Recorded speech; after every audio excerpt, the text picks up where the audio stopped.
Welcome to Riddhi Academy, where learning creates leaders, your destination for competitive exam success. Learn today, lead tomorrow. Hello friend, welcome to our channel Riddhi academy. आप लोग का आपके अपने channel Riddhi academy में स्वागत है। आज हम लोग पढ़ने वाले हैं MHD 9 के बारे में आज हम लोग पढ़ेंगे, जो है कहानी स्वरूप और विकास। इसमें हम लोग कहानी स्वरूप और उनके विकास के बारे में जानेंगे कि क्या हुआ था। आपके लिए ये सब क्वेश्चन जो है बहुत ही ज़्यादा हेल्पफुल रहेंगे एग्ज़ाम में, इसलिए आप सभी लोग इन क्वेश्चनों को एक बार अच्छे से देख लीजिए। और जिन्होंने हमारे चैनल को सब्सक्राइब लाइक नहीं किया है वो हमारे चैनल को सब्सक्राइब कर दे, वीडियो को लाइक कर दे और नीचे कमेंट बॉक्स में लिखे कि उन्हें ये वीडियो कैसा लगा। ये सारे क्वेश्चन आपके एग्ज़ाम के लिए बहुत ही ज़्यादा हेल्पफुल रहेंगे, तो आप एक बार अच्छे से इन सारे क्वेश्चनों को देख लीजिए। तो आपका ज़्यादा समय बर्बाद ना करते हुए हम लोग फर्स्ट क्वेश्चन की ओर चलते हैं। हमारा फर्स्ट क्वेश्चन है, कथा की अवधारणा को स्पष्ट करते हुए उसके विकास की स्थिति की समीक्षा कीजिए। कथा की अवधारणा क्या है उसको स्पष्ट करते हुए उसके विकास की स्थिति की समीक्षा करनी है कि कैसे उसका विकास हुआ।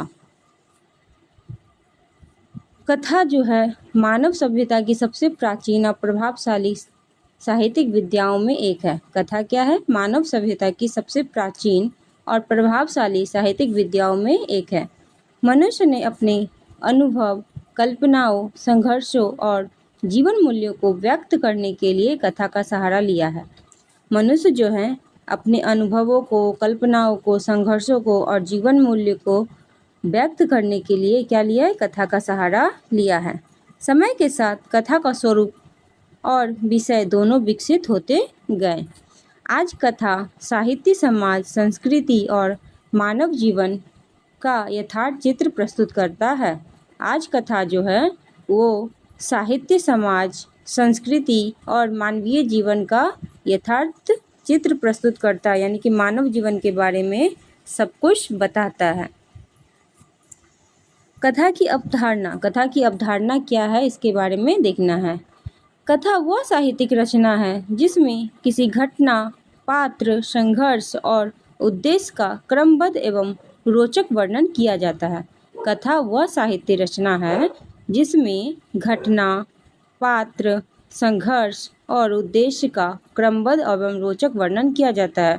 मतलब कैसे कैसे घटना घटा, कैसे कैसे वो संघर्ष हुआ, ये सब का क्रमबद्ध और रोचक वर्णन कथा करता है।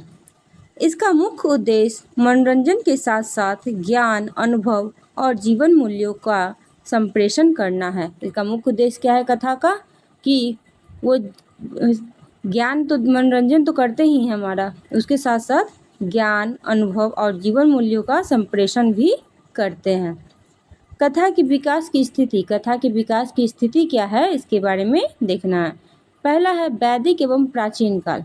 वैदिक और प्राचीन काल में कथा कैसे होती थी?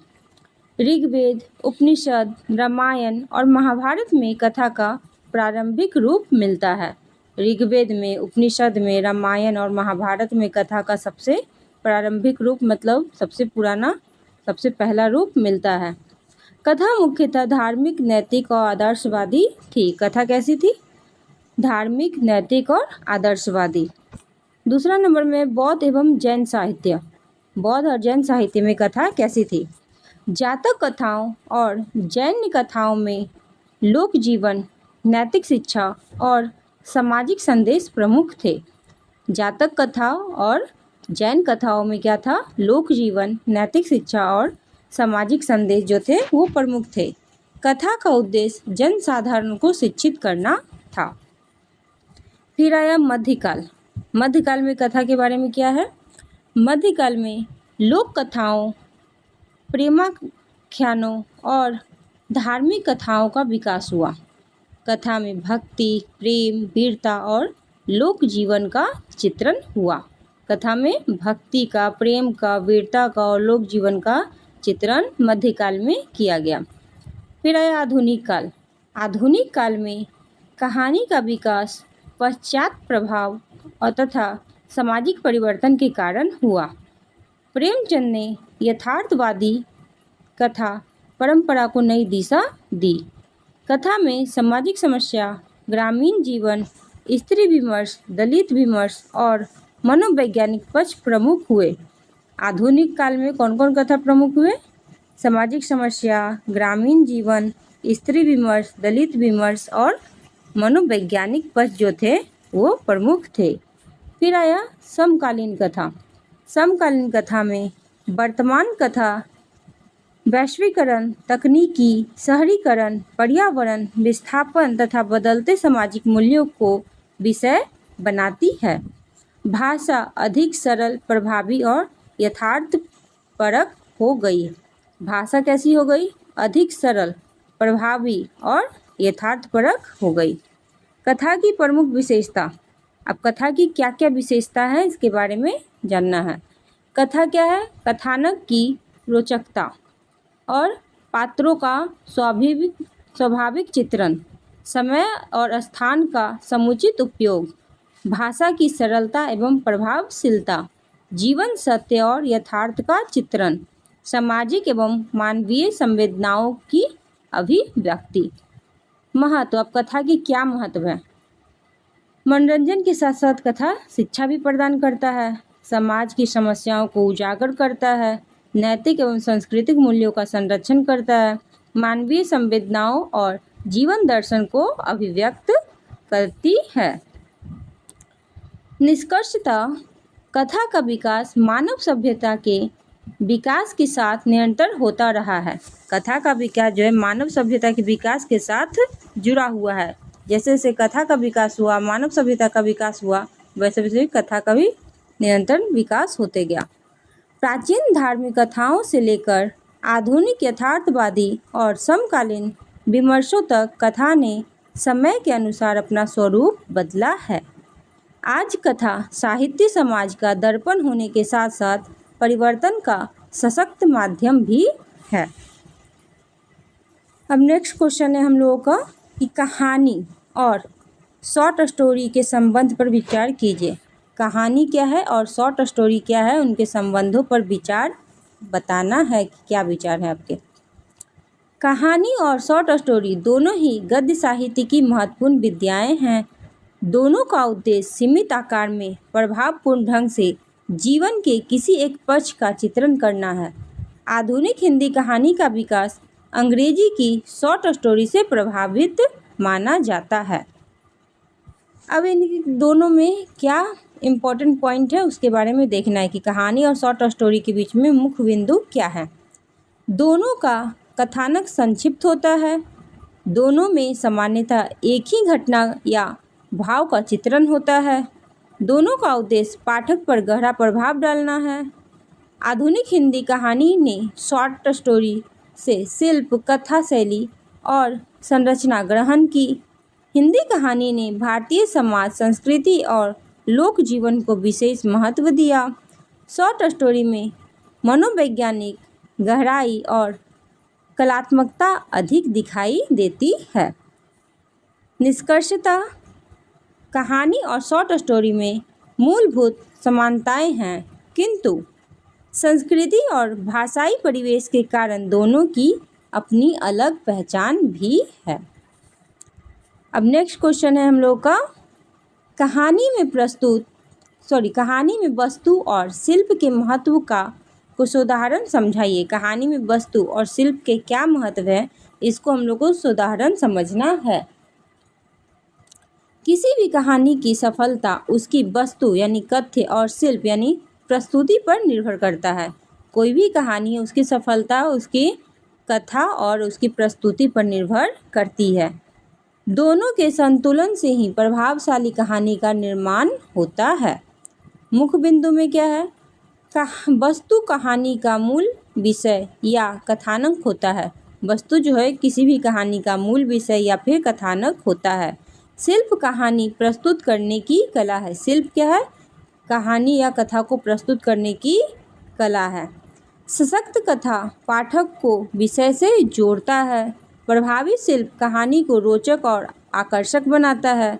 भाषा शैली, संवाद, प्रतीक और बिंब शिल्प के प्रमुख अंग हैं। जैसे प्रेमचंद्र की ईदगाह में मानवीय संवेदना वस्तु है तथा सरल भाषा और प्रभावशाली प्रस्तुति उसका शिल्प है। निष्कर्षतः वस्तु और शिल्प एक दूसरे के पूरक हैं। वस्तु और शिल्प जो हैं एक दूसरे के पूरक हैं। दोनों के समन्वय से ही उत्कृष्ट कहानी का निर्माण होता है। जब कथा और प्रस्तुति दोनों मिल जाएंगे तभी हम लोग को एक अच्छी कहानी का निर्माण कर पाएंगे। अब नेक्स्ट क्वेश्चन है इसमें, कहानियों का वर्गीकरण करते हुए मनोवैज्ञानिक कहानियों की विशेषताओं का वर्णन कीजिए। कहानियों का वर्गीकरण करते हुए मनोवैज्ञानिक कहानियों की विशेषता क्या है, इसके बारे में हम लोग जानेंगे।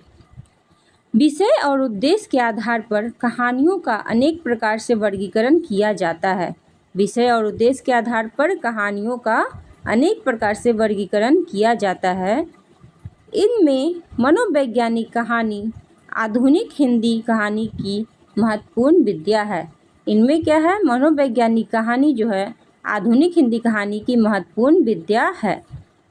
इसके मुख्य बिंदु हैं, मुख्य बिंदु में देखेंगे सामाजिक कहानी, ऐतिहासिक कहानी है, मनोवैज्ञानिक कहानी, राजनीतिक कहानी, व्यंग्यात्मक कहानी, आंचलिक कहानी, स्त्री विमर्श एवं दलित विमर्श की कहानी। अब मनोवैज्ञानिक कहानी की विशेषताएं क्या है, इनकी विशेषता को जानेंगे। पात्रों के मनोभाव का सूक्ष्म चित्रण, पात्रों के मनोभाव का सूक्ष्म चित्रण, बाहरी घटना की अपेक्षा आंतरिक संघर्ष पे बल देते हैं, आत्मविश्लेषण एवं अंतर्द्वंद्वत्व का चित्रण करते हैं, यथार्थवादी एवं स्वाभाविक प्रस्तुति करते हैं, मानवीय संवेदनाओं की गहरी अभिव्यक्ति होती है। निष्कर्षतः मनोवैज्ञानिक कहानियाँ मनुष्य के अंतर्मन को समझने का सशक्त माध्यम है। मनोवैज्ञानिक कहानियाँ जो है वो मनुष्य के अंतर्मन को, मनुष्य के अंदर क्या चल रहा है उसको समझने का एक सशक्त माध्यम है। और आधुनिक कहानी साहित्य को नई दिशा प्रदान करती है, जबकि जो आधुनिक कहानी जो है वो साहित्य को नई दिशा प्रदान करती है। नेक्स्ट क्वेश्चन है, रूस में कहानी के विकास की स्थिति को स्पष्ट कीजिए। रूस में कहानी के विकास की स्थिति क्या थी, इसको स्पष्ट करना है। विश्व कहानी साहित्य में रूस का महत्वपूर्ण स्थान है। रूस कहानीकारों ने यथार्थवाद, मानवीय संवेदना और सामाजिक चेतना को नई ऊंचाई प्रदान की है। मुख्य बिंदु में इसका आ जाएगा कि प्रारंभ में लोक कथाओं की परंपरा विकसित हुई थी। 19वीं शताब्दी में आधुनिक रूसी कहानी का विकास हुआ था। पुश्किन, गोगोल, टॉल्स्टॉय, दोस्तोयेव्स्की और चेखव ने कहानी को समृद्ध किया। पुश्किन, गोगोल, टॉल्स्टॉय, दोस्तोयेव्स्की और चेखव ने कहानी को समृद्ध किया। चेखव ने मनोवैज्ञानिक और यथार्थवादी कहानी को नई पहचान दी। रूसी कहानियों में सामाजिक विषमता, गरीबी और मानवीय संघर्ष प्रमुख विषय रहे। रूसी कहानी का प्रभाव हिंदी साहित्य, विश्व साहित्य पर पड़ा। निष्कर्षतः रूसी कहानी साहित्य ने आधुनिक कहानी को यथार्थवाद, संवेदनशीलता और कलात्मकता की नई दिशा प्रदान की। अब नेक्स्ट क्वेश्चन है हमारा, दक्षिण पूर्वी एशिया में कहानी के स्वरूप पर प्रकाश डालिए। दक्षिण पूर्वी एशिया में कहानी का स्वरूप कैसा था, इसके बारे में हम लोग को जानना है। दक्षिण पूर्वी एशिया के देशों में कहानी परंपरा जो थी सांस्कृतिक विविधता और लोक जीवन से समृद्ध रही थी। आधुनिक काल में यहाँ की कहानियों में सामाजिक परिवर्तन और राष्ट्रीय चेतना प्रमुख विषय बने हैं। इसके मुख्य बिंदु में देखेंगे कि मुख्य बिंदु में क्या क्या है। लोक कथाओं से कहानी परंपरा का विकास, बौद्ध एवं स्थानीय संस्कृतियों का प्रभाव, औपनिवेशिक अनुभवों का चित्रण, स्वतंत्रता आंदोलन और राष्ट्रीय चेतना का प्रभाव, ग्रामीण जीवन, सामाजिक विषमता और सांस्कृतिक पहचान प्रमुख विषय थे। आधुनिक कहानियों में यथार्थवाद और मानवीय संवेदनाओं की प्रधानता थी।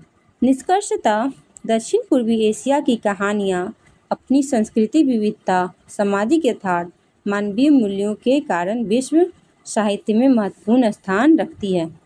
निष्कर्षता क्या है कि दक्षिण पूर्वी एशिया की जो कहानी है वो अपनी सांस्कृतिक विविधता, सामाजिक यथार्थ और मानवीय मूल्यों के कारण विश्व साहित्य में महत्वपूर्ण स्थान रखती है। अब नेक्स्ट क्वेश्चन है इसका, भारतीय भाषाओं में आधुनिक कहानी की विकास यात्रा पर विवेचन कीजिए। भारतीय भाषाओं में आधुनिक कहानी की विकास यात्रा कैसी थी, इसका हम लोग को विवेचन करना है। भारतीय भाषाओं में आधुनिक कहानी का विकास 19वीं सदी के उत्तरार्ध में हुआ था।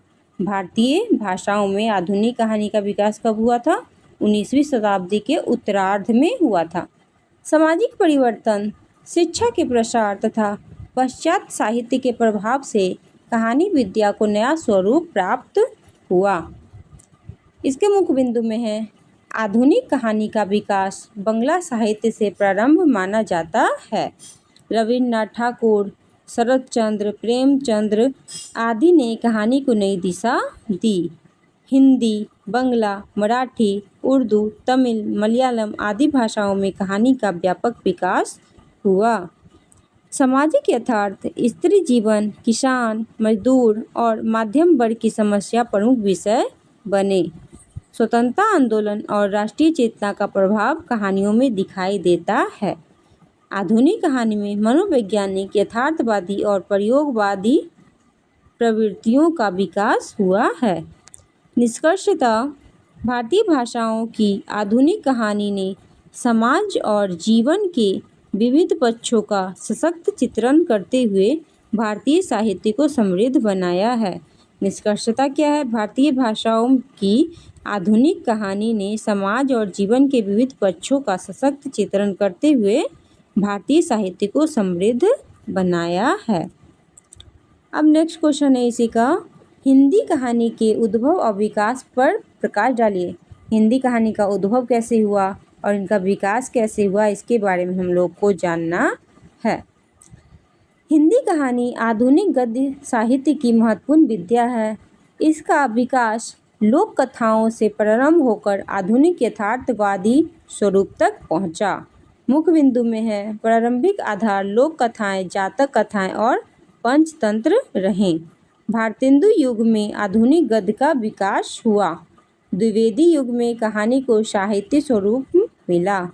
प्रेमचंद ने हिंदी कहानी का यथार्थवादी दिशा प्रदान की। फिर है प्रेमचंदोत्तर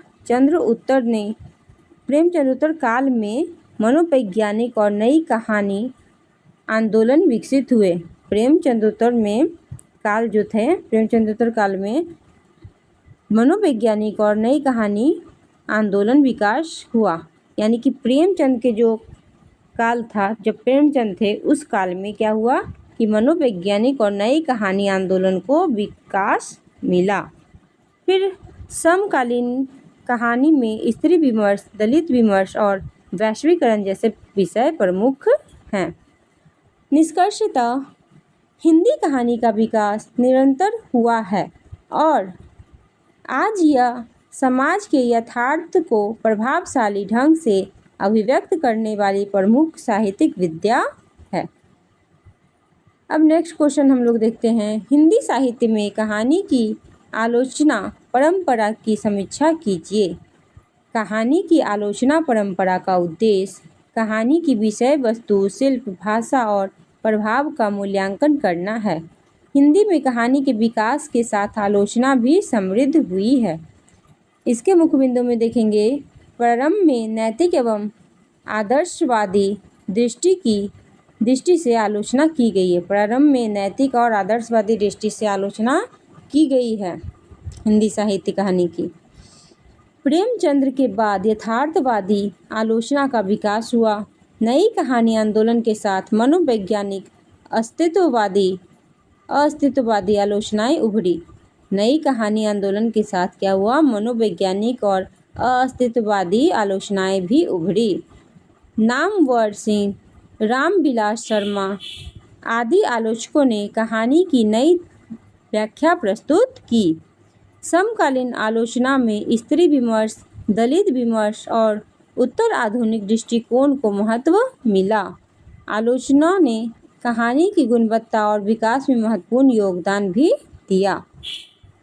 निष्कर्षतः हिंदी कहानी की आलोचना परंपरा समय के साथ विकसित हुई और उसने कहानी साहित्य को नई दिशा एवं गहराई प्रदान की।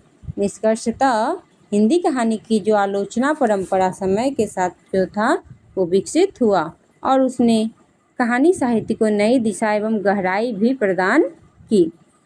अब नेक्स्ट क्वेश्चन है हमारा, अशेष पर टिप्पणी लिखिए। अशेष क्या है इसके बारे में हम लोग को बताना है। अशेष हिंदी कहानी साहित्य की एक महत्वपूर्ण अवधारणा है जो जीवन के निरंतरता, अपूर्णता और अनंत संभावनाओं का संकेत करती है। जो क्या करती है? जीवन की निरंतरता, अपूर्णता और अनंत संभावनाओं का संकेत करती है। अशेष क्या है? अशेष वो होता है जो कभी खत्म नहीं होता। वो क्या है? जीवन की निरंतरता, जीवन जो हमेशा चलते रहता है। अपूर्णता और अनंत संभावनाओं, जिसकी संभावना हो ही नहीं सकती, अनंत संभावनाओं का संकेत भी करती है। अब इसके मुख्य बिंदु देखेंगे। मुख्य बिंदु में है अशेष का अर्थ। अशेष का अर्थ क्या है? जिसका अंत ना हो। अशेष मतलब जिसका अंत ना हो। यह जीवन की निरंतरता का प्रतीक है जो हमेशा चलती रहे। आधुनिक कहानी में इसका प्रयोग प्रतीकात्मक स्वरूप में मिलता है। यह मानवीय संवेदनाओं और संघर्षों को व्यक्त करता है, पाठक को चिंतन के लिए प्रेरित करता है। निष्कर्षतः अशेष की अवधारणा आधुनिक हिंदी कहानी को गहराई और व्यापकता प्रदान करती है। अब इस पर हम लोग नेक्स्ट क्वेश्चन देखेंगे। साठोत्तरी कहानी पर टिप्पणी लिखिए। साठोत्तरी कहानी क्या है, इस पर टिप्पणी लिखना है। सन 1960 के बाद लिखी गई हिंदी कहानियों को, जब 1960 हुआ उसके बाद जो भी कहानी लिखा गया उसे क्या बोलते थे? साठोत्तरी कहानी। यह कहानी आंदोलन, बदलते सामाजिक, राजनीतिक और आर्थिक परिवेश की उपज है। इसमें जीवन के यथार्थ, विघटन, अकेलापन और संघर्ष का सजीव चित्रण मिलता है। मुख्य बिंदु क्या है? साठोत्तरी का मुख्य बिंदु है, साठोत्तरी जो है कहानी का विकास 1960 ईस्वी में हुआ था। इसमें व्यक्ति के अकेलेपन, तनाव और अस्तित्व बोध को प्रमुखता मिली है। सामाजिक विसंगतियों, भ्रष्टाचार और नैतिक पतन का चित्रण किया गया है। फिर मध्य वर्गीय जीवन की समस्याएं प्रमुख विषय रही। मध्यम वर्गीय जो जीवन की समस्याएं प्रमुख विषय रही है। भाषा सरल, सहज और बोलचाल के निकट है। इस धारा के प्रमुख कहानीकारों ने दूधनाथ, इस धारा के प्रमुख कहानीकार कौन कौन थे? दूधनाथ, ज्ञानरंजन, काशीनाथ सिंह, रविंद्र कालिया आदि शामिल थे। ये जो कहानीकार वो कौन कौन थे? दूधनाथ सिंह, ज्ञानरंजन, काशीनाथ सिंह, रविंद्र कालिया इत्यादि जो से थे वो प्रमुख थे। निष्कर्षतः साठोत्तरी कहानी ने हिंदी कहानी को नए विषय, नई संवेदना और आधुनिक दृष्टि प्रदान की। अब नेक्स्ट क्वेश्चन देखेंगे। वृद्ध कथा पर टिप्पणी लिखिए। वृद्ध कथा क्या है इसके बारे में हमें टिप्पणी लिखना है। वृद्ध मतलब तो समझ ही रहे होंगे कि बूढ़ा, जो बूढ़ा अवस्था में हो उसे वृद्ध बोला जाता है। वृद्ध कथा ऐसी कहानियाँ हैं जिनमें वृद्धावस्था, बुजुर्गों के जीवन, उनकी समस्याओं, अनुभवों और पारिवारिक स्थिति का चित्रण किया जाता है। मुख्य बिंदु में हो जाएगा वृद्धावस्था की सामाजिक एवं मानसिक समस्याओं का चित्रण। मुख्य बिंदु में क्या है? वृद्धावस्था की सामाजिक एवं मानसिक समस्याओं का चित्रण, परिवार में बुजुर्गों की बदलती स्थिति का वर्णन, अकेलापन, उपेक्षा और असुरक्षा की भावना का प्रस्तुतिकरण, जीवन अनुभव, संस्कार और मानवीय मूल्यों पर बल, आधुनिक विकास में पीढ़ियों के बीच बढ़ती दूरी को दर्शाया गया है। वृद्धों के सम्मान और संवेदनशील व्यवहार का संदेश दिया गया है। निष्कर्षतः वृद्ध कथा समाज को बुजुर्गों के प्रति सम्मान, संवेदना और जिम्मेदारी का संदेश देती है। वृद्ध कथा क्या संदेश देती है कि हमें बुजुर्गों को सम्मान देना चाहिए, उनसे संवेदना करनी चाहिए और उनकी जिम्मेदारी को उठाना चाहिए। इन्हीं की वृद्ध हो गए तो जाइए अनाथालय में रहिए। तो हम लोग को हमेशा अपने बुजुर्गों का, अपने वृद्धों का सम्मान करना चाहिए। हमारा नेक्स्ट क्वेश्चन है, समकालीन कहानी में कृषक समाज पे टिप्पणी लिखिए। कृषक समाज मतलब जो खेती करते हैं, किसान लोग रहते हैं, उसे कृषक समाज कहा जाता है। तो कृषक समाज पे टिप्पणी लिखना है समकालीन कहानी में। समकालीन हिंदी कहानी में कृषक समाज का चित्रण अत्यंत महत्वपूर्ण विषय है। आधुनिक कहानीकारों ने किसानों के जीवन, संघर्ष, आर्थिक संकट और सामाजिक विषमताओं तथा बदलते ग्रामीण परिवेश का यथार्थ चित्रण प्रस्तुत किया है। इसके मुख्य बिंदु में है, सबसे पहले है आर्थिक समस्या। किसानों की गरीबी, ऋणग्रस्तता और बेरोजगारी का चित्रण किया गया है कि किसान लोग कितने गरीब होते हैं, हमेशा ऋणग्रस्त रहते हैं और बेरोजगार रहते हैं। खेती की बढ़ती लागत और घटती आय। खेती में जो लागत लगती है वो बहुत ज़्यादा बढ़ती जा रही है और आय क्या हो रही है, घट रही है। फिर है सामाजिक समस्या। सामाजिक समस्या में वो अशिक्षित रहते हैं, रूढ़िवादिता और सामाजिक असमानता से घिरे रहते हैं। ग्रामीण समाज में शोषण और वर्ग भेद भी उनके साथ होता है। तीसरा है प्राकृतिक संकट।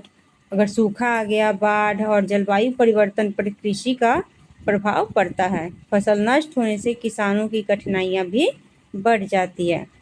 किसानों का संघर्ष, चौथा नंबर में है किसानों का संघर्ष। विपरीत परिस्थितियों में भी परिश्रम और आत्मनिर्भरता। परिस्थिति कैसे भी हो, वो लोग परिश्रम करते ही रहते हैं और आत्मनिर्भर बने रहते हैं। परिवार और कृषि को बचाने का सतत प्रयास। वे हमेशा अपने परिवार और कृषि को बचाने के लिए जितना हो सके उतना प्रयास करते रहते हैं।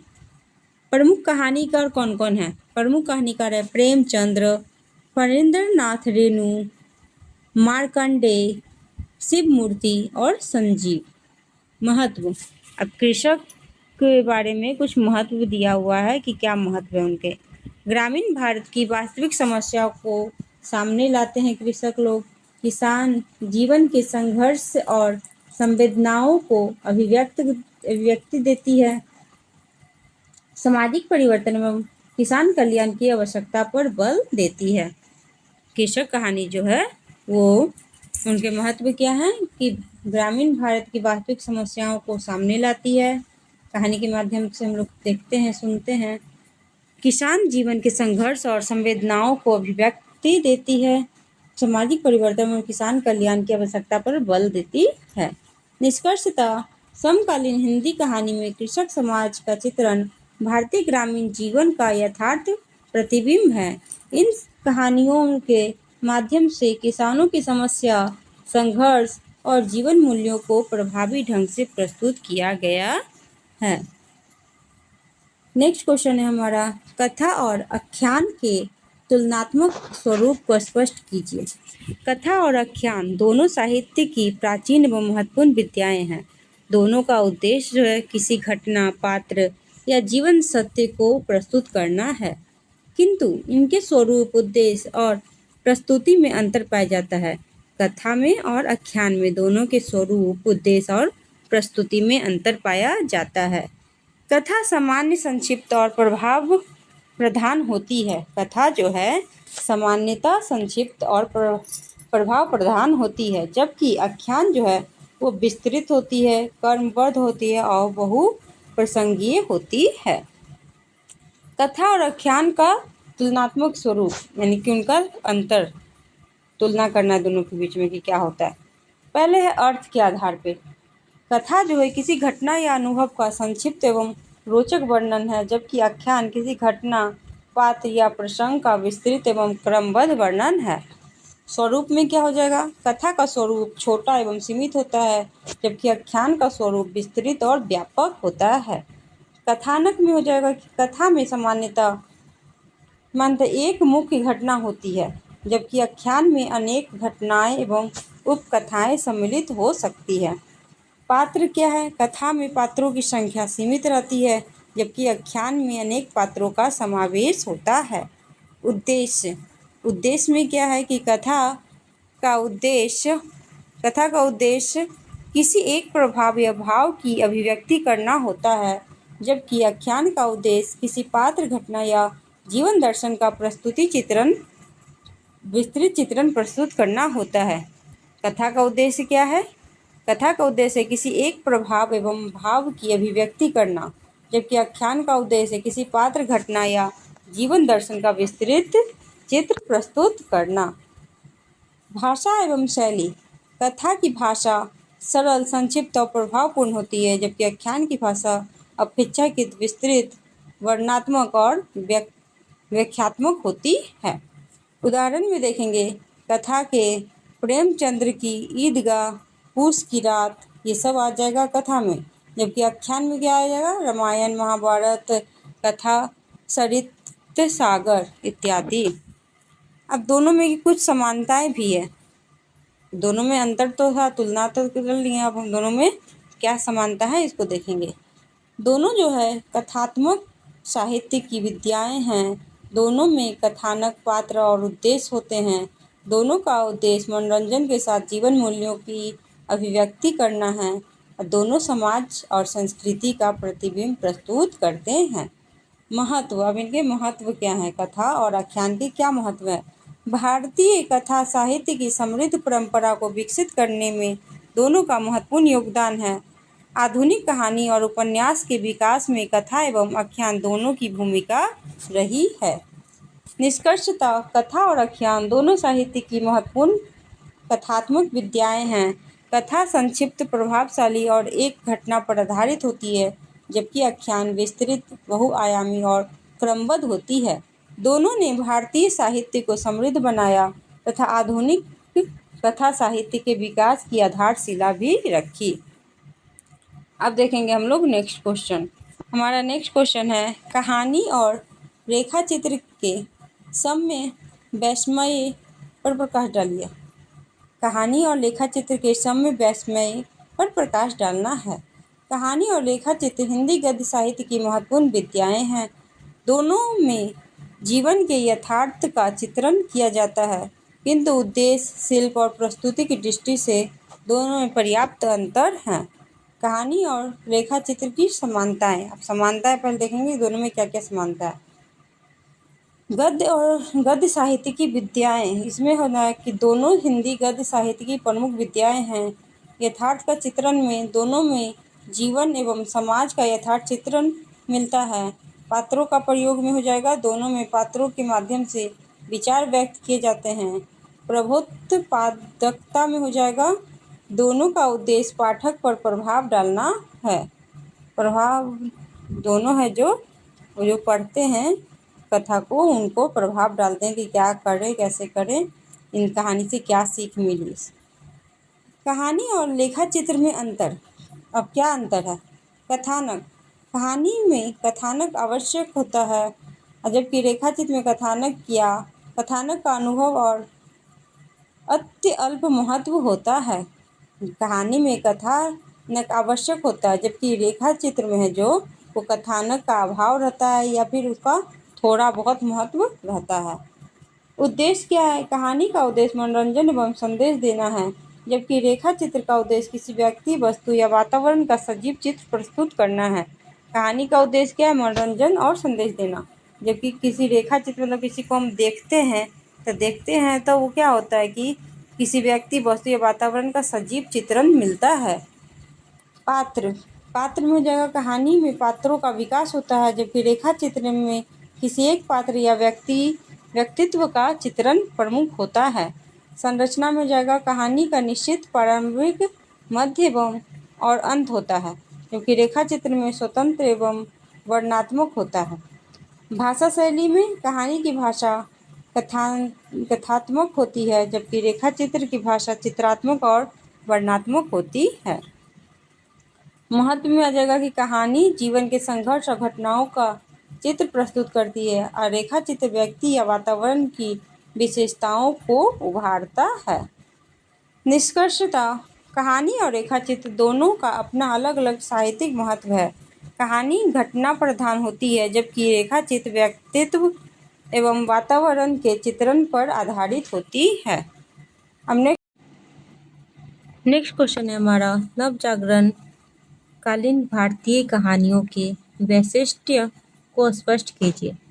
भारतीय नवजागरण के प्रभाव से हिंदी एवं अन्य भारतीय भाषाओं की कहानी में नवीन चेतना, सामाजिक सुधार और राष्ट्रीय भावना का विकास हुआ।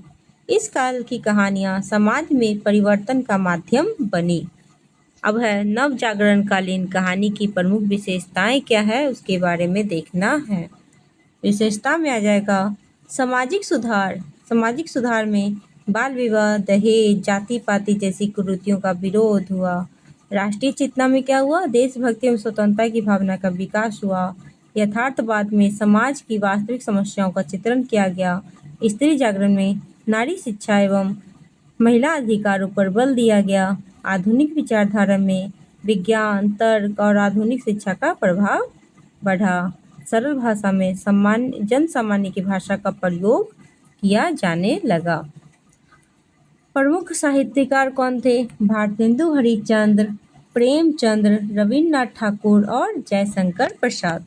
निष्कर्षतः नव जागरणकालीन कहानी ने भारतीय समाज में नई चेतना उत्पन्न की तथा आधुनिक हिंदी कहानी की मजबूत नींव रखी। नेक्स्ट क्वेश्चन है हमारा, आधुनिक कहानी की प्रमुख प्रवृत्तियों पर प्रकाश डालिए। आधुनिक कहानी की प्रमुख प्रवृत्तियाँ क्या थी, इसके बारे में हम लोग को जानना है। आधुनिक हिंदी कहानी में समाज, व्यक्ति और बदलते जीवन मूल्यों का यथार्थ चित्रण मिलता है। इसमें नई संवेदनाओं एवं समकालीन समस्याओं को प्रमुखता दी गई है। अब नवजागरण कहानी की प्रमुख प्रवृत्तियाँ क्या क्या है? यथार्थवाद में है जीवन की वास्तविक परिस्थितियों का चित्रण मिलता है। मनोवैज्ञानिक दृष्टि में पात्रों के अंतर्मन एवं मानसिक संघर्ष का वर्णन होता है। सामाजिक चेतना में सामाजिक समस्याओं एवं विषमताओं का चित्रण किया जाता है। स्त्री विमर्श में महिलाओं के अधिकारों एवं संघर्ष का वर्णन है। दलित विमर्श में सामाजिक समानता एवं न्याय की भावना विकसित है। अंचलिकता में ग्रामीण जीवन एवं लोक संस्कृति का चित्रण है। अस्तित्व बोध में अकेलापन, तनाव एवं जीवन संघर्ष की अभिव्यक्ति की गई है। निष्कर्षतः आधुनिक हिंदी कहानी ने बदलते समाज और व्यक्ति के संवेदनाओं को प्रभावी ढंग से अभिव्यक्त किया है। निष्कर्षतः आधुनिक हिंदी कहानी ने भारतीय समाज और व्यक्ति के संवेदनाओं का प्रभावी ढंग से अभिव्यक्त किया है। नेक्स्ट क्वेश्चन है, स्त्री विमर्श के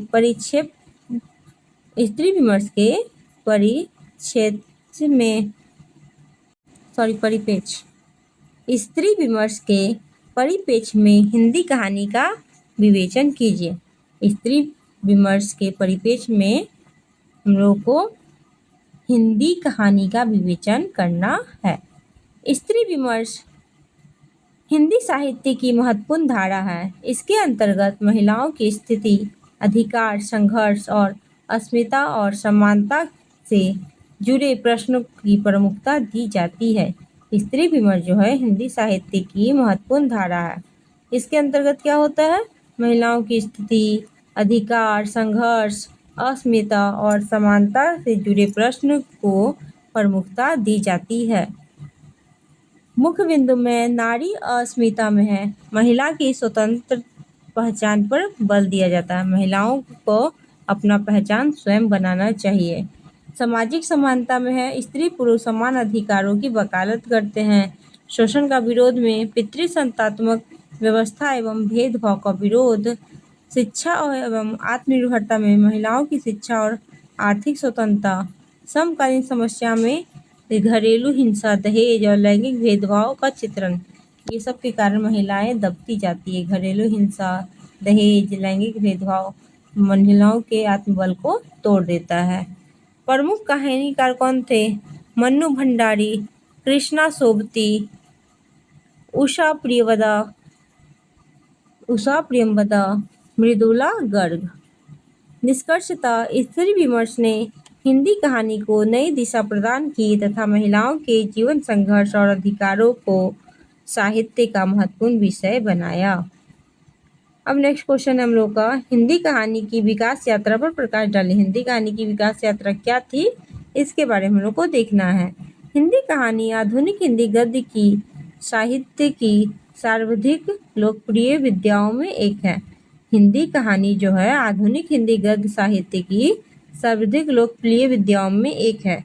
इसका विकास जो है लोक कथाओं से प्रारंभ होकर आधुनिक यथार्थवादी एवं समकालीन स्वरूप तक पहुंचा।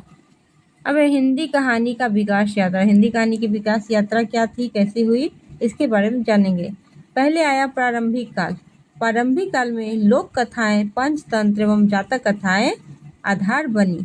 दूसरा आया भारतेंदु युग, इसमें आधुनिक हिंदी गद्य का विकास हुआ। फिर आया द्विवेदी युग, द्विवेदी युग में कहानी को साहित्य स्वरूप प्राप्त हुआ। फिर आया चौथा में प्रेमचंद्र युग, इसमें यथार्थवादी एवं सामाजिक कहानी का विकास हुआ। फिर नई कहानी आंदोलन आया, इसमें मनोवैज्ञानिक एवं अस्तित्ववादी दृष्टि का विकास हुआ। फिर आया समकालीन कहानी, इसमें स्त्री विमर्श, दलित विमर्श, वैश्वीकरण एवं आधुनिक जीवन की समस्याओं का चित्रण किया गया। निष्कर्षतः हिंदी कहानी ने समय के साथ निरंतर विकास किया। हिंदी कहानी जो था, जैसे समय बढ़ा वैसे वैसे हिंदी कहानी का भी विकास होते गया। आज यह भारतीय समाज, संस्कृति तथा मानवीय जीवन का सशक्त दस्तावेज बन चुकी है। अब नेक्स्ट क्वेश्चन देखेंगे, अफ्रीकी कहानीकारों की कहानियों का परिचय दीजिए। अफ्रीकी कहानीकारों की कहानी क्या थी, इसके बारे में हम लोग को बताना है। अफ्रीकी कहानी साहित्य विश्व साहित्य की एक महत्वपूर्ण धारा है। अफ्रीकी कहानीकारों ने अपने समाज की सांस्कृतिक परंपराओं, औपनिवेशिक शोषण, नस्लीय भेदभाव, स्वतंत्रता संघर्ष तथा मानवीय जीवन के विविध पक्षों को अपनी कहानियों में प्रभावशाली ढंग से प्रस्तुत किया है। अफ्रीकी कहानीकारों ने क्या किया, अपने समाज की सांस्कृतिक परंपराओं, औपनिवेशिक शोषण, नस्लीय भेदभाव, स्वतंत्रता संघर्ष तथा मानवीय जीवन के विविध पक्षों को अपनी कहानी में प्रभावशाली ढंग से ये प्रस्तुत किए हैं। अब अफ्रीकी कहानियों की प्रमुख विशेषताएं क्या थी? पहला है औपनिवेशिक शोषण का चित्रण, इसमें यूरोपीय शासन के अत्याचारों एवं शोषण का वर्णन है। दूसरा है स्वतंत्रता एवं राष्ट्रीय चेतना, इसमें स्वतंत्रता आंदोलन और आत्मसम्मान की भावना है। तीसरा है सामाजिक यथार्थ, इसमें गरीबी, अशिक्षा, जातीय संघर्ष एवं सामाजिक विषमताएं का चित्रण है। लोक संस्कृति का प्रभाव में है। लोक कथा, मिथकों और परंपराओं का समावेश है। मानवीय संवेदनाएं में है। संघर्ष, प्रेम, परिवार और मानव मूल्यों की अभिव्यक्ति है। फिर है प्रमुख अफ्रीकी कहानीकार कौन कौन थे? चिनुआ अचेबे, फिर है नगुगी व थियोंगो, फिर है नदीम गॉडमर, फिर अगला है बेले सोइंकिया। निष्कर्षतः अफ्रीकी कहानियाँ जो है अपने यथार्थवादी दृष्टिकोण, संस्कृति चेतना और मानवीय मूल्यों के कारण विश्व साहित्य में महत्वपूर्ण स्थान रखती है। अफ्रीकी कहानियाँ अपने यथार्थवादी दृष्टिकोण, सांस्कृतिक चेतना और मानवीय मूल्यों के कारण विश्व साहित्य में महत्वपूर्ण स्थान रखती है। अब हम लोग देखेंगे इसका नेक्स्ट क्वेश्चन, रूसी कहानियों का सामान्य परिचय दीजिए। अब अफ्रीकी कहानी देखे तो अब आ गया रूसी कहानी का सामान्य परिचय देना है। रूसी कहानी विश्व साहित्य की सबसे समृद्ध परंपराओं में एक है। रूसी कहानी साहित्य जो है विश्व साहित्य की सबसे समृद्ध परंपराओं में एक है। रूसी कहानीकारों ने मानव जीवन, सामाजिक विषमता, नैतिक संघर्ष और मनोवैज्ञानिक यथार्थ का अत्यंत प्रभावशाली चित्रण किया है। रूसी कहानीकारों ने क्या किया? मानव जीवन, सामाजिक विषमता, नैतिक संघर्ष और मनोवैज्ञानिक यथार्थ का अत्यंत प्रभावशाली चित्रण प्रस्तुत किया है, मतलब लिखित के साथ उसके चरित्र का भी वर्णन किया है। रूसी कहानियों की प्रमुख विशेषता, रूसी कहानी जो है उसकी प्रमुख विशेषताएं क्या क्या हैं उसके बारे में देखते हैं। पहला है यथार्थवाद। यथार्थवाद में समाज और जीवन का वास्तविक चित्रण किया गया है। फिर मनोवैज्ञानिक गहराई में पात्रों के अंतर्मन और मानसिक संघर्ष का सूक्ष्म वर्णन किया है।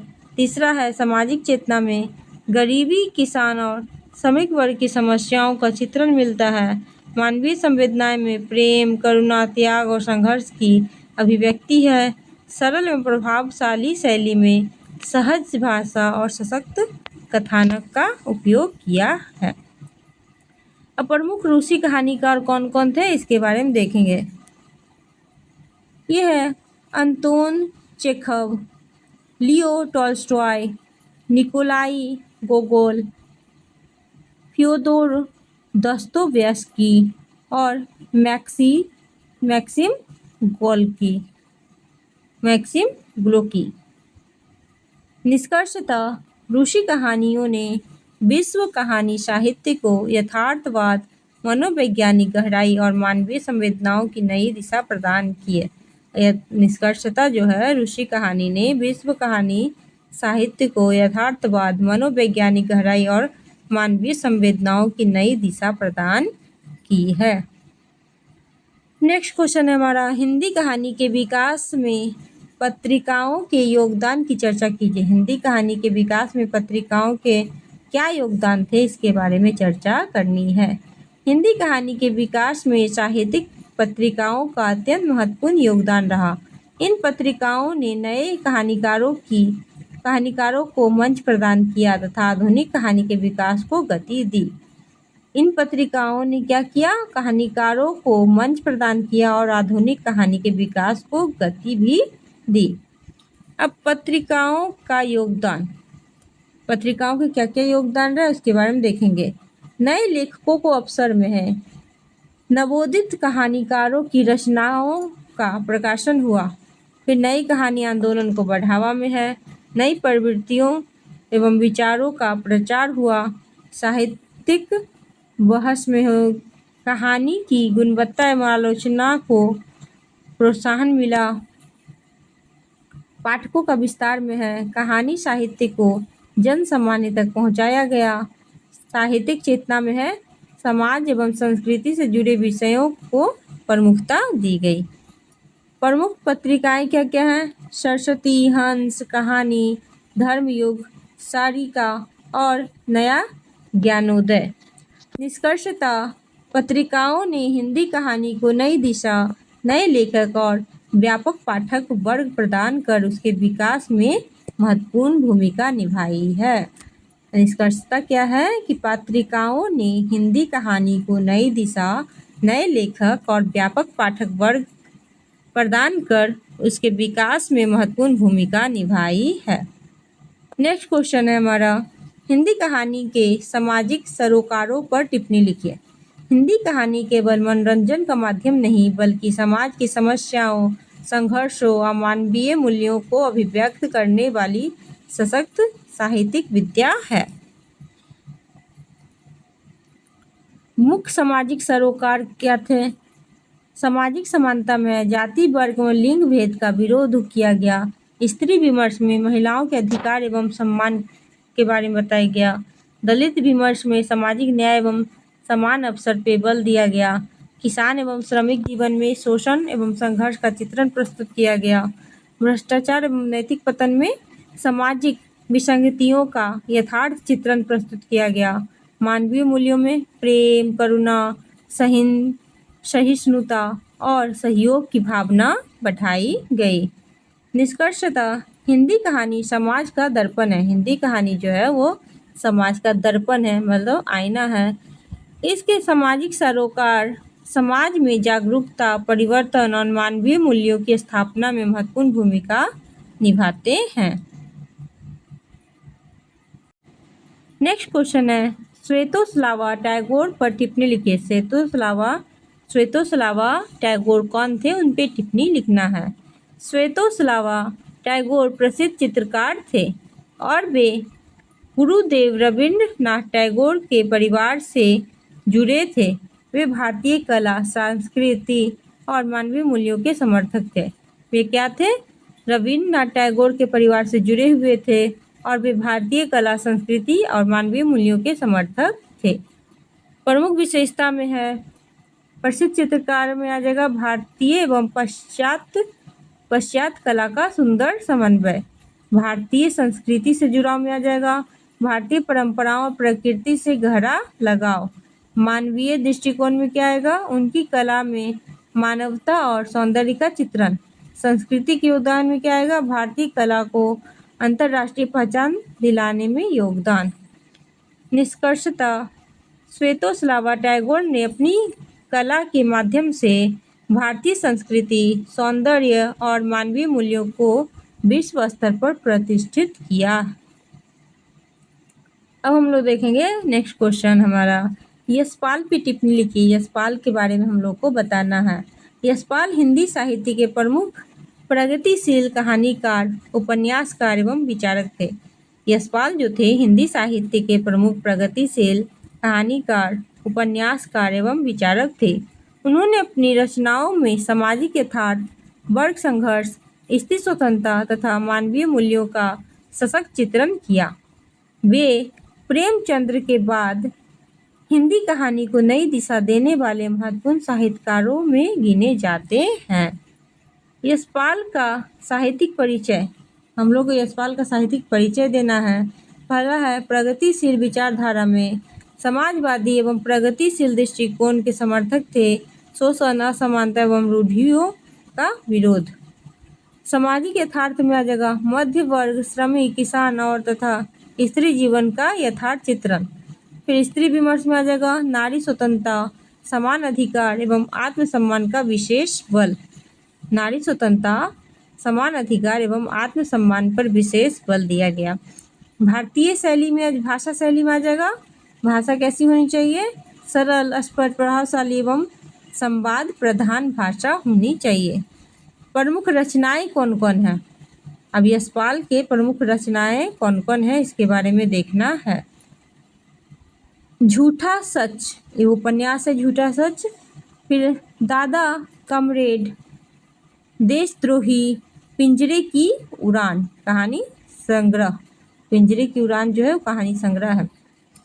साहित्य में योगदान, साहित्य में क्या योगदान रहा यशपाल का? हिंदी कहानी को सामाजिक सरोकार से जोड़े, प्रगतिशील आंदोलन को सशक्त बनाया, यथार्थवादी कहानी परंपराओं को समृद्ध किया। निष्कर्षतः यशपाल हिंदी साहित्य के प्रमुख प्रगतिशील लेखक थे। यशपाल जो थे हिंदी साहित्य के प्रमुख प्रगतिशील लेखक थे। उनकी रचनाएं सामाजिक परिवर्तन, समानता और मानवता का सशक्त संदेश देती है। अब नेक्स्ट हम लोग का क्वेश्चन है और लास्ट क्वेश्चन है, फ्रांसीसी कहानी पर टिप्पणी लिखिए। फ्रेंड, आप लोग हमारे वीडियो को देखते हैं बट लाइक और सब्सक्राइब नहीं करते हैं, इसलिए आपसे विनती है कि वीडियो को देखिए और लाइक और सब्सक्राइब ज़रूर से किया कीजिए, क्योंकि आप लाइक सब्सक्राइब करते हैं तो हमें मोटिवेट होते हैं और मोटिवेट होने के कारण ही हम लोग वीडियो बना पाते हैं। आप लोग जितना हो सके उतना ज़्यादा लाइक सब्सक्राइब कीजिए और कमेंट पे लिखिए कि हमारा ये वीडियो आपको कैसा लगता है। Please support my channel. फ्रांसीसी कहानी पे टिप्पणी लिखना है। अब हम देखेंगे फ्रांसीसी कहानी क्या थी। फ्रांसीसी कहानी विश्व साहित्य की महत्वपूर्ण विद्या थी। फ्रांसीसी कहानी क्या थी? विश्व साहित्य की महत्वपूर्ण विद्या थी। फ्रांस के कहानीकारों ने यथार्थवाद, मनोवैज्ञानिक विश्लेषण तथा मानवीय जीवन के विविध पक्षों का अत्यंत प्रभावशाली चित्रण किया है। आधुनिक कहानी के विकास में फ्रांसीसी साहित्य का विशेष योगदान रहा। आधुनिक कहानी के विकास में फ्रांसीसी साहित्य का विशेष योगदान रहा। अब फ्रांसीसी कहानी की प्रमुख विशेषता में क्या आ जाएगा? यथार्थवाद। यथार्थवाद में समाज और जीवन की वास्तविक परिस्थितियों का चित्रण। फिर है इसका मनोवैज्ञानिक विश्लेषण, पात्रों के अंतर्मन एवं मानसिक संघर्ष का सूक्ष्म वर्णन। तीसरा है कलात्मक शिल्प में संक्षिप्त, प्रभावशाली एवं सुसंगठित कथानक। चौथा है सामाजिक चेतना में सामाजिक असमानता, नैतिक मूल्यों एवं मानवीय संबंधों का चित्रण।